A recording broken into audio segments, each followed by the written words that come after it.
अच्छा जी। बेटा, हम लोग अभी टॉपिक जो अपना स्टार्ट कर रहे हैं उसका नाम है मार्केट फेलियर। और मार्केट फेलियर बहुत एक इम्पोर्टेंट चैप्टर है आप लोगों के सिलेबस के लिहाज से। आपके एएस में और ए टू में बहुत ज़्यादा ये टेस्ट होता है। तो ज़रा गौर से बेटा मार्केट फेलियर के टॉपिक को लेके चलेंगे। अच्छा देखिए, मार्केट फेलियर का मतलब क्या है। मार्केट फेलियर आपके पास तब होती है, मार्केट फेलियर आपके पास तब होती है, वालेकुम सलाम, जब सोसाइटी में सही तरह काम ना हो रहा हो। जब भी सोसाइटी में मसले मसाइल पैदा हो जाते हैं, सोसाइटी में सही तरह काम नहीं होगा, तो उसे हम लोग कहेंगे मार्केट फेलियर। तो इसकी डेफिनेशन को पढ़ो जरा।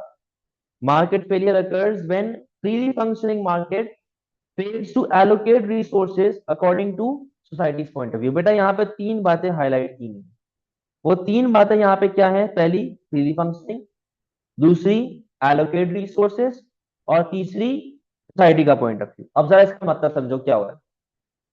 देखो बेटा, जब भी मैं फ्रीली फंक्शनिंग मार्केट की बात करता हूँ, तो मैं बात करता हूँ डिमांड एंड सप्लाई की। डिमांड कभी भी आपकी बढ़ सकती है, डिमांड कभी भी आपकी कम हो सकती है। सप्लाई कभी भी आपकी बढ़ सकती है, सप्लाई कभी भी आपकी कम हो सकती है। तो इससे हम लोग कहते हैं freely functioning. Allocation of resources का मतलब क्या है? एलोकेट रिसोर्सेज का मतलब होता है या तो किसी भी चीज को बहुत ज्यादा बना लेना, या तो किसी भी चीज को बहुत कम बनाना। सही है। अब ये कैसे होता है इसके बारे में बात करें। सोसाइटी का पॉइंट ऑफ व्यू। बेटा, सोसाइटी के अंदर वो बंदा होता है जो मेरी वजह से अफेक्ट हो रहा होता है। यानी कि हम लोग यहाँ पे किसकी बात कर रहे हैं? Third party. हम लोग किसकी बात कर रहे हैं? Third party. तो सोसाइटी के पॉइंट ऑफ व्यू में कौन सा बंदा आता है? Third party. थर्ड पार्टी वो बंदा जिसका मेरी कंजम्पशन से कोई डायरेक्ट लिंक नहीं है, बट मेरी वजह से वो इनडायरेक्टली अफेक्ट हो रहा हो। अब वो मेरी वजह से पॉजिटिव वे में भी अफेक्ट हो सकता है, नेगेटिव वे में भी अफेक्ट हो सकता है। अगर वो मेरी वजह से पॉजिटिव वे में अफेक्ट होगा तो उसे हम लोग कहते हैं पॉजिटिव एक्सटर्नैलिटी। अगर मेरी वजह से वो नेगेटिव वे में अफेक्ट होगा उसे हम लोग कहते हैं नेगेटिव एक्सटर्नैलिटी। ठीक है। तो या तो वो फायदे में रह सकता है, या तो वो नुकसान में रह सकता है। सही है। अब जरा देखिएगा, हमारे पास बेटा कितनी तरह की बेनिफिट और कॉस्ट आ रही होती है। तो पहले हमारे पास एक टर्म लिखी हुई है जिसका नाम है प्राइवेट बेनिफिट। क्या नाम है इसका? Private benefit. ठीक है। अब बात सुनो, अब बात सुनो। प्राइवेट बेनिफिट क्या होता है? बेटा, प्राइवेट बेनिफिट कंज्यूमर का अलग होता है और प्रोड्यूसर का अलग। कंज्यूमर का प्राइवेट बेनिफिट क्या है? कंज्यूमर का प्राइवेट बेनिफिट वो बेनिफिट है जो उसे गुड कंज्यूम करने के बाद मिलता है। यानी कि मैंने ये पेंसिल यूज की, फॉर एग्जाम्पल मैंने ये पेंसिल यूज की, तो पेंसिल यूज करने के बाद मुझे क्या मिली? सेटिस्फैक्शन। तो जो सेटिस्फैक्शन एक कंज्यूमर को मिलती है वो कंज्यूमर का क्या बन जाएगा बेटा? Private benefit. बट बेटा, इस पेंसिल के लिए मैंने प्रोड्यूसर को पैसा पे किया होगा, मैंने उसको पैसे दिए होंगे। तो प्रोड्यूसर ने जब ये पेंसिल बेची तो प्रोड्यूसर ने पैसा कमाया। तो प्रोड्यूसर का प्राइवेट बेनिफिट क्या होगा? रेवेन्यू। जो उसने रेवेन्यू कमाया आफ्टर सेलिंग अ गुड और सर्विस। अब प्राइवेट कॉस्ट क्या होती है? बेटा, प्राइवेट कॉस्ट कंज्यूमर की अलग होती है और प्रोड्यूसर की अलग होती है। कंज्यूमर की प्राइवेट कॉस्ट क्या होती है? कंज्यूमर की प्राइवेट कॉस्ट क्या होगी? जो उसने प्राइस पे की है।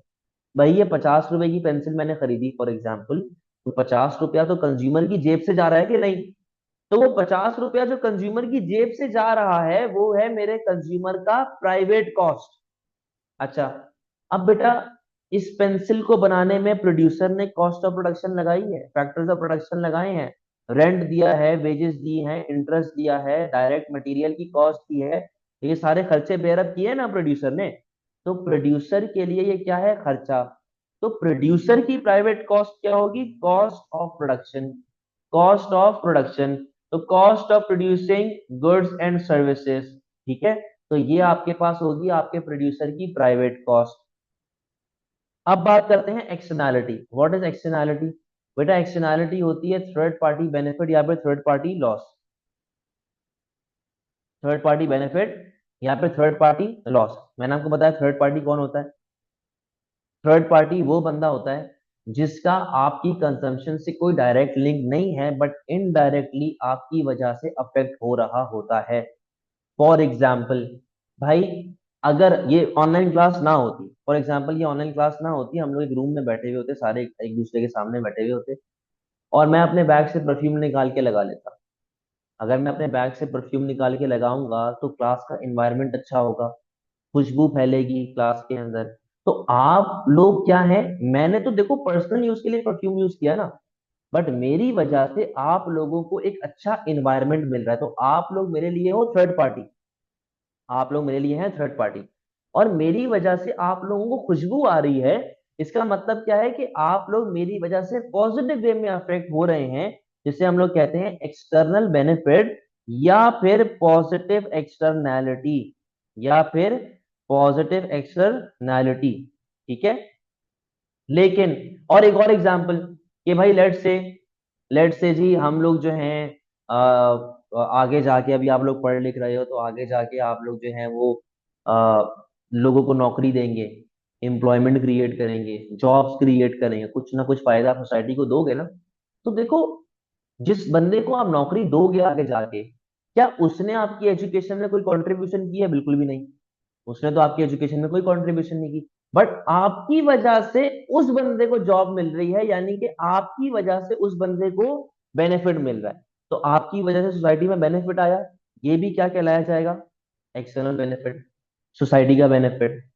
सही है, पॉजिटिव एक्सटर्नैलिटी। बट अगर हम लोग इस रूम में बैठे हुए हैं, सही है, और मैं सिगरेट जला के बैठ जाऊं, अब सिगरेट जलाने से क्लास का एनवायरनमेंट खराब होगा, क्लास में स्मेल आएगी, क्लास में पैसिव स्मोकिंग होगी। तो बेटा, मेरी वजह से आप लोगों पे एक नेगेटिव इफेक्ट आ रहा है, इसे हम लोग क्या कहेंगे? एक्सटर्नल कॉस्ट, या फिर नेगेटिव एक्सटर्नैलिटी। Negative externality. ठीक है। आप लोग फैक्ट्री रन करते हैं, आपकी वजह से मुल्क में पोल्यूशन हो रहा है, सोसाइटी में हवा खराब हो रही है, शोर शराबा होता है। तो मेरी वजह से जब पोल्यूशन फैल रहा है आप लोगों तक, तो आपने तो मेरी प्रोडक्शन में कोई कंट्रीब्यूशन नहीं किया ना, बट मेरी वजह से आप लोग नेगेटिवली अफेक्ट हो रहे हैं। तो पोल्यूशन भी क्या है आपका? Negative externality. बेटा कोई मसले वाली बात? बेटा कोई मसले वाली बात?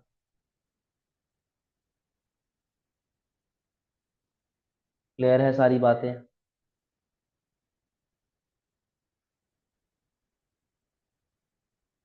जल्दी से बताओ यार, एक्टिव रहा करो, तो सुन हो जाते हो ना तुम लोग।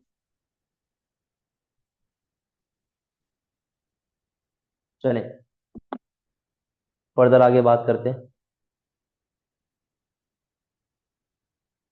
देखिए, हम लोगों ने ओवरऑल प्राइवेट बेनिफिट की बात कर ली, प्राइवेट कॉस्ट की बात कर ली। सर सिर्फ कंजम्पशन में डायरेक्टली रोल नहीं होता, या प्रोडक्शन में भी? तो बेटा पोल्यूशन किस तरह फैल रही है? पोल्यूशन तो मेरी फैक्ट्री रन करने की वजह से फैल रही है ना।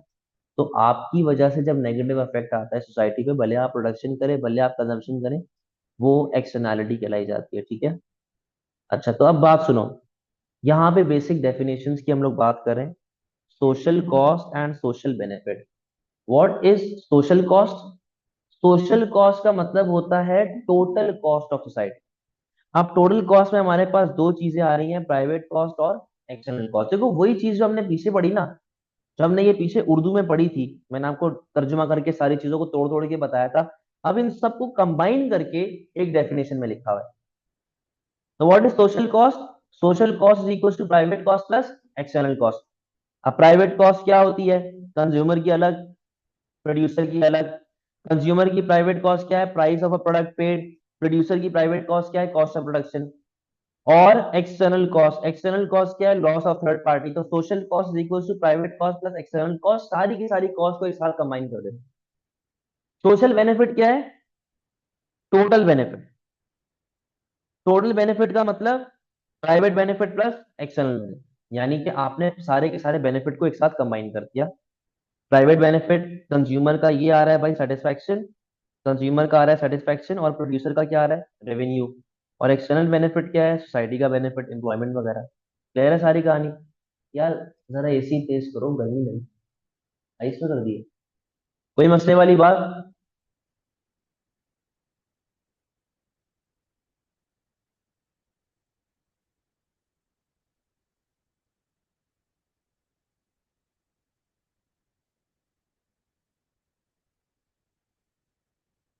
सर सोशल कॉस्ट भी एक्सप्लेन कर दें? बेटा सोशल कॉस्ट कुछ भी नहीं है। सोशल कॉस्ट का मतलब है टोटल कॉस्ट। सोशल कॉस्ट में दो चीजें आती हैं, प्राइवेट कॉस्ट कंज्यूमर की अलग और प्रोड्यूसर की अलग, और negative externality that is external cost. तो जितनी भी नेगेटिव कॉस्ट वगैरह है ना, उन सबको जब मैं एक साथ ऐड करता हूँ तो वो क्या बन जाती है, सोशल कॉस्ट। ठीक है।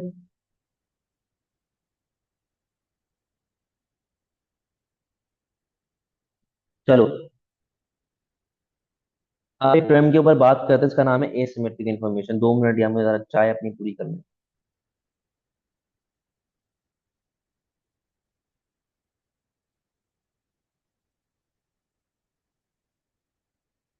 चले।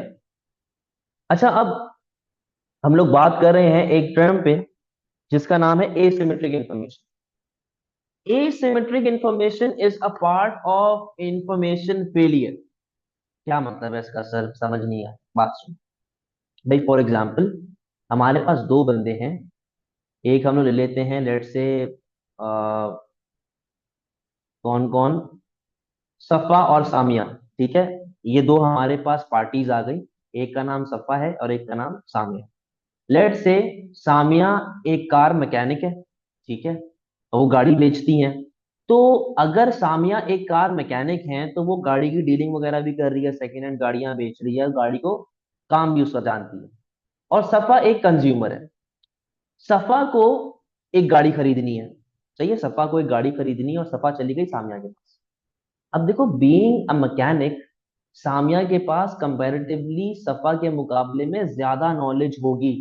क्यों? क्योंकि सामिया पूरा दिन गाड़ियों में होती है, सामिया को गाड़ी ठीक करना आती है, सामिया को पता है कि गाड़ी की वैल्यू क्या चल रही है।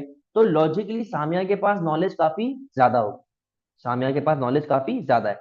बट सफा क्योंकि एक कंज्यूमर है तो सफा के पास नॉलेज काफी कम होनी चाहिए। सामिया के पास नॉलेज ज्यादा, सफा के पास नॉलेज कम। ये डिसबैलेंस ऑफ इंफॉर्मेशन देख रहे हो?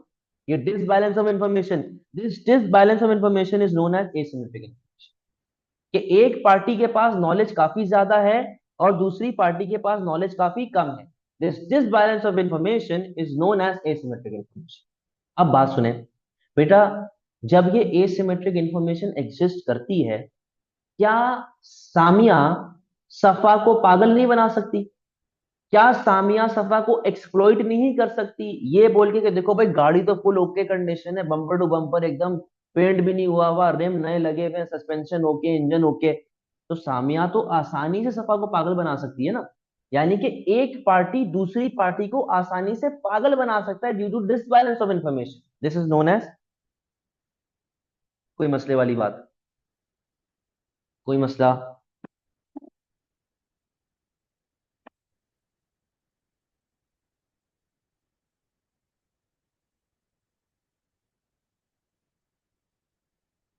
चले, अब जरा हम लोग बात करते हैं टाइप्स ऑफ गुड्स के ऊपर। बेटा, मार्केट फेलियर में आपके पास 5 तरह के गुड्स होते हैं: public good, private good, merit good, demerit good and monopoly.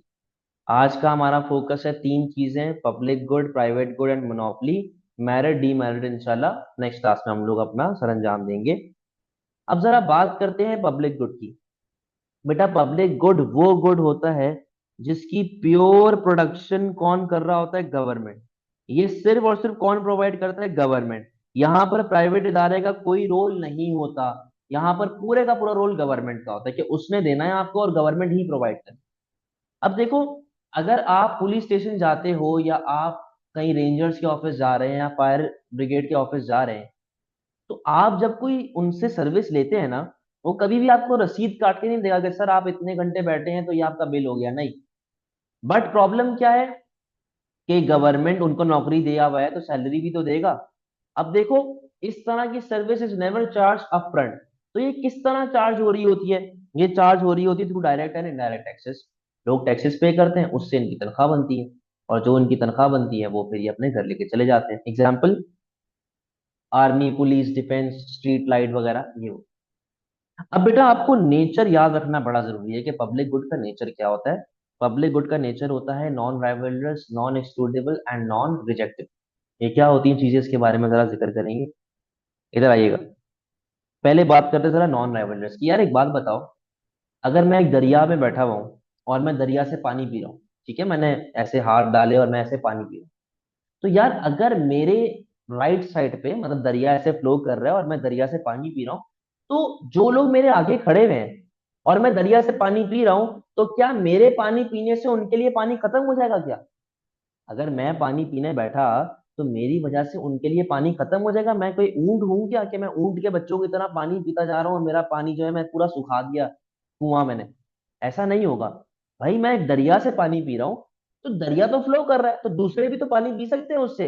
यानी कि मेरी वजह से दूसरों के लिए चीज कम नहीं पड़ रही। इसे हम लोग क्या कहते हैं? Non rivalries behaviour.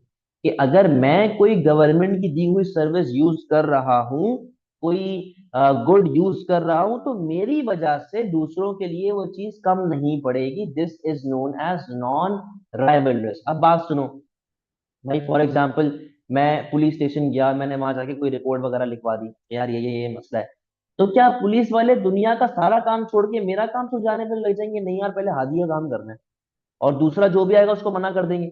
ऐसा तो नहीं होता ना। इसे कहते हैं नॉन राइवलरस। मेरी वजह से दूसरों के लिए चीज कम नहीं पड़ेगी। सेकंड आता है नॉन एक्सक्लूडेबल। नॉन एक्सक्लूडेबल का जरा मतलब समझें।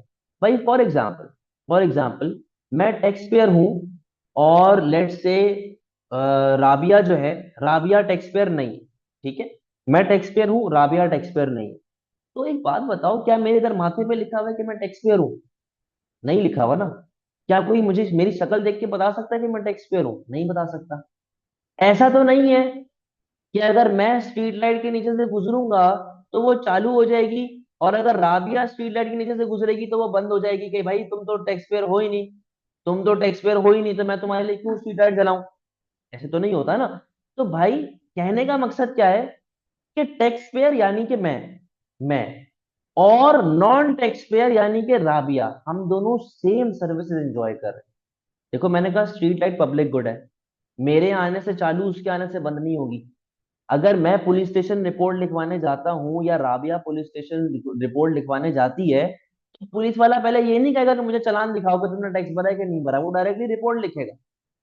तो मैं यानी कि टैक्स पेयर और राबिया यानी कि एक नॉन टैक्स पेयर दोनों सेम बेनिफिट एंजॉय कर रहे हैं। लेकिन अब प्रॉब्लम क्या है कि मैं टैक्स पेयर हूं, तो मैं इनके लिए पे करके बेनिफिट एंजॉय कर रहा हूँ थ्रू डायरेक्ट और इनडायरेक्ट टैक्सेस। मैं टैक्सेस पे करता हूँ तो मैं बेनिफिट एंजॉय कर रहा हूँ। बट राबिया बिना टैक्सेस पे किए इसका बेनिफिट एंजॉय कर रही है। यानी कि राबिया यहाँ पे क्या कर रही है? राबिया यहाँ पे कर रही है मुफ्त खोरी। राबिया क्या कर रही है? मुफ्त खोरी कर रही है। राबिया मुफ्ता मार रही है। और इस मुफ्ते को अंग्रेजी में क्या कहते हैं? Free rider problem. इस मुफ्ते को अंग्रेजी में क्या कहते हैं? Free rider problem. कि Rabia being a non tax payer हर वो बेनिफिट एंजॉय कर रही है जो कि एक टैक्स पेयर को मिलता है। इसे क्या कहते हैं? Free rider problem. अब बात सुनो। Being a private producer, being a private producer, मेरा एम क्या होता है? मेरा एम होता है प्रॉफिट कमाना, ठीक है? अब क्या मैं कभी भी चाहूंगा कि कोई बंदा मुझसे फ्री में कोई चीज लेके चला जाए? भाई आप लोग क्लास में बैठे हुए हैं, आप सब लोग फीस पे करते हैं। क्या मैं कभी भी चाहूंगा कि कोई बच्चा मेरी क्लास में ऐसा बैठा हुआ हो जो मुफ्त में आके पढ़ के चला जाए, अनटिल एंड अनलेस कि मैं अलाउ करूं? मैं ऐसा तो नहीं चाहूंगा। तो इस फ्री राइडर प्रॉब्लम की वजह से बेटा पब्लिक गुड में हमेशा existence of free rider problem रहेगा। Due to existence of free rider problem, a private producer will never produce public good. Due to existence of free rider problem, a private producer will never produce public good because public good cannot be charged upfront. आप उसका पक्का bill बना के नहीं दे सकते, आप उसका रसीद बना के नहीं दे सकते, ठीक है? लास्ट आपके पास है नॉन रिजेक्टेबल, कि भाई आप गवर्नमेंट की दी हुई सर्विसेज को कभी भी रिजेक्ट नहीं कर सकते। फॉर एग्जांपल मेरे घर के बाहर गवर्नमेंट एक स्ट्रीट लाइट लगा रही है, हालांकि मेरे घर के बाहर रोशनी वोशनी है, सब कुछ है, गार्ड वार्ड बैठे हैं, सब कुछ है, बट गवर्नमेंट ने कहा कि भाई मैं यहाँ पे स्ट्रीट लाइट लगा रही हूँ। क्या मैं मना कर सकता हूँ गवर्नमेंट को? क्या मैं गवर्नमेंट को बोलूँ कि नहीं जानी यहाँ पे नहीं लगाओ, कहीं और लगा दो जाके, मुझे जरूरत नहीं है? आप गवर्नमेंट की दी हुई सर्विसेज को बेटा कभी भी रिजेक्ट नहीं कर सकते, which is known as non rejectable. आपके किसी दूसरे शहर में ही कहीं पे रोड बन रहा है, आप भले वो रोड यूज नहीं करते, क्या आप गवर्नमेंट को मना कर सकते हैं कि भाई ये रोड नहीं बनाना, मेरे घर के पास रोड बनाओ? आप ये काम नहीं कर सकते। समझे बेटा बात को? तो ये कुछ नेचर है पब्लिक गुड का, that is non rivalrous, non excludable and non rejectable. कोई मसले वाली बात बेटा यहाँ पे सारी बातें क्लियर जाती हैं।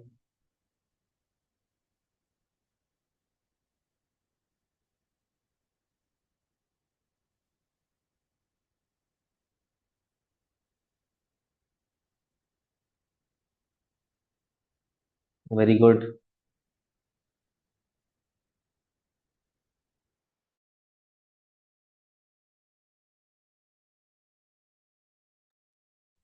डन हो गया भाई।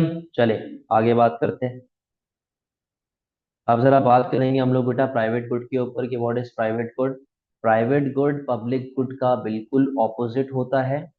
अब प्राइवेट गुड और पब्लिक गुड में फर्क क्या है कि प्राइवेट गुड कौन प्रोवाइड कर रहा है? Private sector. Public private good कौन प्रोवाइड कर रहा है? प्राइवेट सेक्टर प्रोवाइड कर रहा है। यहाँ पर प्राइवेट वाले का ऑब्जेक्टिव क्या होता है? Profit maximisation. क्या अपन को प्रॉफिट मैक्सिमाइज करना है, हमें और कोई लेना देना यहाँ पे नहीं। ठीक है सर। नॉन रिजेक्टेबल एक बार फिर समझाते हैं बेटा, वापस से सुन लो। मैं गवर्नमेंट हूँ, आपके घर के बाहर मैंने 2 आर्मी के बंदे तैनात कर दिए सिक्योरिटी के लिए, ऐसे ही कि भाई हसीब के घर के बाहर 2 बंदे खड़े रहेंगे, सिक्योरिटी देंगे पूरे एरिया को। अब भले आपके एरिया में कोई चोरी चकारी नहीं होती, भले सेफ इलाका है, बट क्योंकि गवर्नमेंट ने अगर वहां पे आर्मी के बंदे खड़े कर दिए हैं, तो क्या आप आर्मी वालों को बोल सकते हो कि नहीं यार तुम लोग घर चले जाओ आराम से, यहाँ पे कुछ नहीं होता? आप नहीं बोल सकते।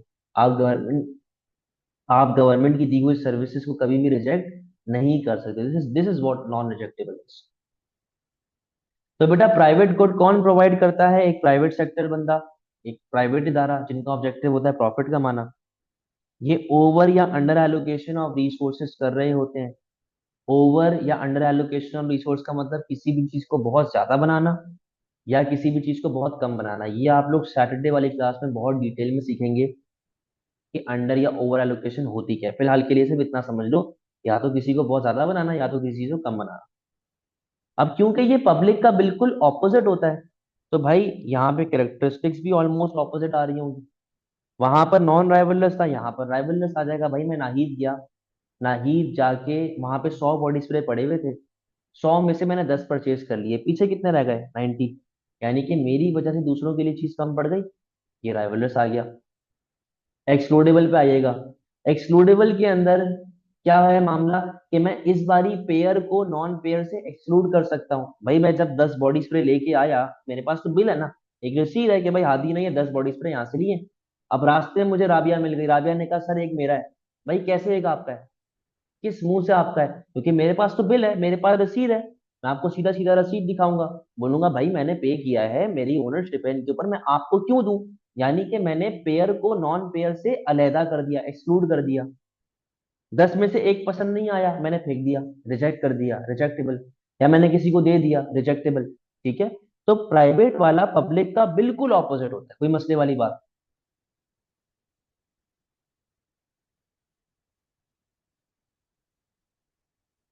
समझ गए हैं बात को?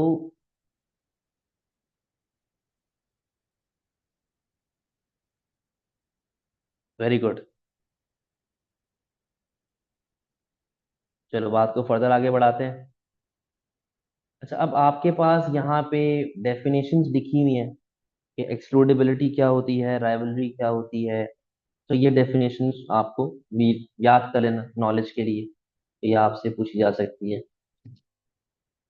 टोल लोड वाली चीज मैं अभी बता रहा हूँ, टोल लोड किस में आती है। एक टर्म है जिसका नाम है कौसाई पब्लिक। कौसाई पब्लिक गुड वो गुड होता है जिसमें प्राइवेट और पब्लिक दोनों की कैरेक्टरिस्टिक्स आ रही हो। यानी कि इसमें rivalrous, non rivalrous, rejectable, non rejectable, excludable, non excludable, ये मिक्स एंड मैच चल रहा हो। अब इसकी मिसाल बेटा, ये देखो ये मेन शारा फैसल है, जो कराची के बच्चे हैं वो समझ जाएंगे, ये मेन शारा फैसल है।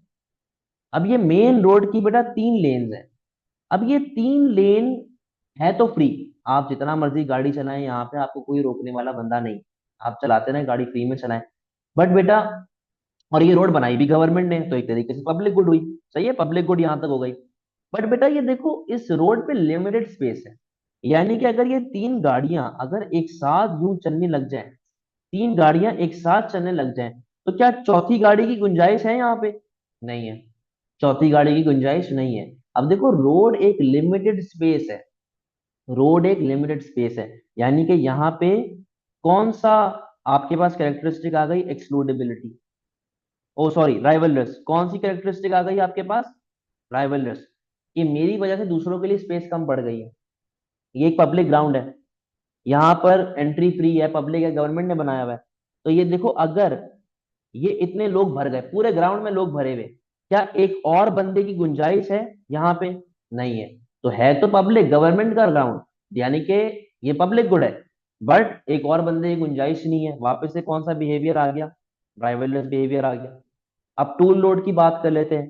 टूल लोड जो था, वो रोड बनाया किसने, गवर्नमेंट ने बनाया है, बट एक तो उसके ऊपर एक बंदा यहाँ बैठा हुआ है जो चार्जेस दे रहा है, प्लस यहाँ पर आपके पास ड्राइवरलेस बिहेवियर भी आ रहा है। अगर टोल रोड के ऊपर सारे ही लोग भर गए तो गाड़ी कहाँ चलाएंगे, एक लिमिटेड स्पेस हो गई ना भाई।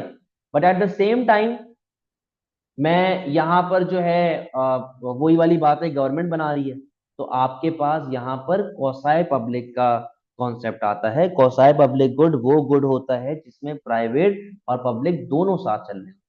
अब आपके एग्जाम में एक सवाल आया था आज से 2 साल पहले, कि भाई एक स्कूल है, ठीक है, एक स्कूल है, यहाँ पर गवर्नमेंट ने अनाउंस किया कि हम लोग फूड बॉक्सेस देंगे। गवर्नमेंट ने अनाउंस किया कि हम लोग स्कूल में हर बच्चे को फूड बॉक्सेस देंगे। अब सवाल ये था कि ये गुड पब्लिक गुड है, प्राइवेट गुड है, या क्या है। तो बेटा, ये फूड बॉक्सेस जो गवर्नमेंट बांट रही है ना, ये एक कौसाय पब्लिक गुड है। ये कौसाय पब्लिक कैसे है, अब सुनना जरा मेरी बात को। पहली बात तो, उन्होंने क्या बात कही कि जो लोग स्कूल के अंदर बैठे हुए हैं हम उनको फूड बॉक्स देंगे, यानी कि जो बंदा स्कूल के बाहर है उसको तो नहीं मिल रहा, उसको तो नहीं मिल रहा। एक्सक्लूडेबिलिटी वाला कॉन्सेप्ट आ गया, मैंने एक्सक्लूड कर दिया। अच्छा, भाई आपको भूख नहीं है, मैं जबरदस्ती आपके मुंह में रोल समोसा ठूसूंगा, आप रिजेक्ट कर सकते हैं ना, आपने नहीं खाना डब्बा, रिजेक्टेबल हो गया। और सुनो भाई, एक बच्चे ने, एक शैतान मोटा बच्चा था जिन, उस मोटे ने 2 डब्बे छप्पड़ कर लिए, 2 डब्बे छुपा लिए, एक खा लिया एक बैग में डाल दिया। एक बच्चे की वजह से दूसरों के लिए चीज कम पड़ जाएगी, राइवलरस बिहेवियर भी आ गई। But in the and provide कौन कर रहा है, गवर्नमेंट। तो यहाँ पे पब्लिक गुड की कैरेक्टरिस्टिक भी आई और प्राइवेट गुड की कैरेक्टरिस्टिक भी आई। तो वो फूड बॉक्सेस वाला सवाल क्या बन जाएगा, कौसाय पब्लिक, कोई मसला, कोई टेंशन।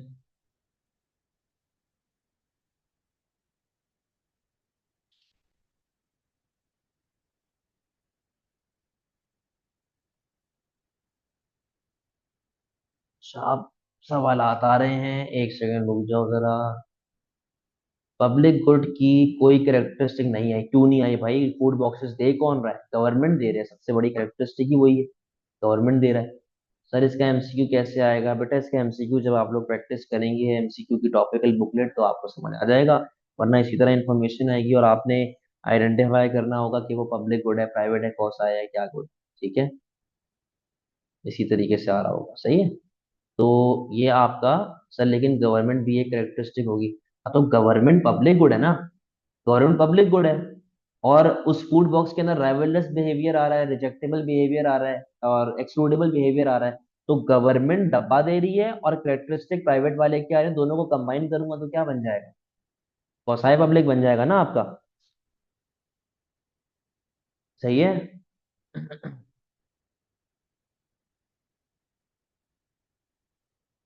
हाँ तो मैं वही तो कह रहा हूँ कि मिक्सचर ऑफ चल रहा है ना, अगर उसकी प्राइस नहीं है तो गवर्नमेंट दे रही है।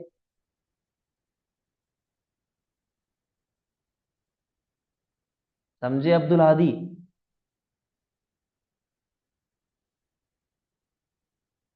बेटा नोट्स के लिए आप नसीब को मैसेज करना, हसीब। अच्छा, तो ये तो कौसाई पब्लिक ही अपना चल रहा है। अच्छा, अब जरा लास्ट केस के ऊपर बात करते हैं, मोनोपली वाला, उसके बाद हम लोग अपनी क्लास को ऑफ करेंगे। मोनोपली आप लोगों को पता है, वो फर्म जिसका हाईएस्ट मार्केट शेयर होता है, इनलास्टिक डिमांड होती है, क्योंकि ब्रांड लॉयल्टी का कॉन्सेप्ट आ रहा होता है। आपके सिलेबस में मोनोपली छोटा सा ही है, ये डिटेल्ड वर्जन आप पढ़ेंगे A2 में, अभी बस बेसिक सा मोनोपली है। हाईएस्ट मार्केट शेयर है, इनलास्टिक डिमांड होती है कि प्राइस ज्यादा से बढ़ाते हैं, क्वांटिटी थोड़े से कम होती है, और प्रोड्यूसर का रेवेन्यू भी बढ़ना शुरू हो जाता है। ये ज्यादातर प्राइवेट सेक्टर होता है 90% ऑफ द टाइम, गवर्नमेंट भी होता है, बट वो A2 में पढ़ोगे आप लोग। इनएफिशिएंसी एट इट्स पीक, क्योंकि मोनोपोली कभी भी एफिशिएंट नहीं होता, वो कभी भी अपनी कॉस्ट रिडक्शन नहीं करता, कभी भी सोसाइटी का ख्याल नहीं रखता। अगेन A2 में पढ़ेंगे आप। यहाँ पर कोई क्लोज सब्स्टिट्यूट नहीं होता और monopoly earns abnormal profit. What is abnormal profit? पागलों वाला प्रॉफिट कमाना, हद से ज्यादा प्रॉफिट कमाना। मोनोपोली का ये ऑब्जेक्टिव है कि वो पागलों वाला प्रॉफिट कमाती है। अब यहाँ पे देखो डायग्राम बड़ी सिंपल सी है। वो सिंपल सी डायग्राम कैसे है मैं आप लोगों को बना के दिखा देता हूँ, वैसे तो कोई इतना मुश्किल केस है नहीं। देखो यहाँ पे आ गई प्राइस, यहाँ पे आ गई क्वांटिटी। मोनोपोली की डिमांड इनइलास्टिक होती है तो कर्व एकदम ऐसे स्टीपर बन रहा होगा, ठीक है। ये आपके पास इनिशियल सप्लाई कर्व चल रही है, ये आपके पास इनिशियल इक्विलिब्रियम आ गया, इक्विलिब्रियम क्वांटिटी आ गई, और ये आपके पास इक्विलिब्रियम प्राइसेस आ गए। अब मोनोपोली को पता है कि उसकी डिमांड इनइलास्टिक है, तो मोनोपोली क्या कमीनापन करती है, वो अपनी सप्लाई गिरा देती है। सप्लाई गिरा के मार्केट में क्रिएट कर देगी शॉर्टेज। जब वो शॉर्टेज क्रिएट करेगी तो नया इक्विलिब्रियम यहाँ पे आ जाएगा, क्वांटिटी थोड़े से कम होगी, बट बेटा आपकी प्राइसेस कंपैरेटिवली बहुत ज्यादा से बढ़ रही है। प्राइस ज्यादा से बढ़ रही है, क्वांटिटी थोड़े से कम हो रही है, तो मेरी मोनोपोली के रेवेन्यू में भी क्या इफेक्ट आएगा? मेरी मोनोपोली का रेवेन्यू बढ़ना शुरू हो। सही है। ये केस आप लोगों को वैसे पता था, लेकिन मैंने वापस से बता दिया। डायग्राम एक्सप्लेनेशन पढ़ लें एक बार। जी inelastic demand, diagram explanation पढ़ लो।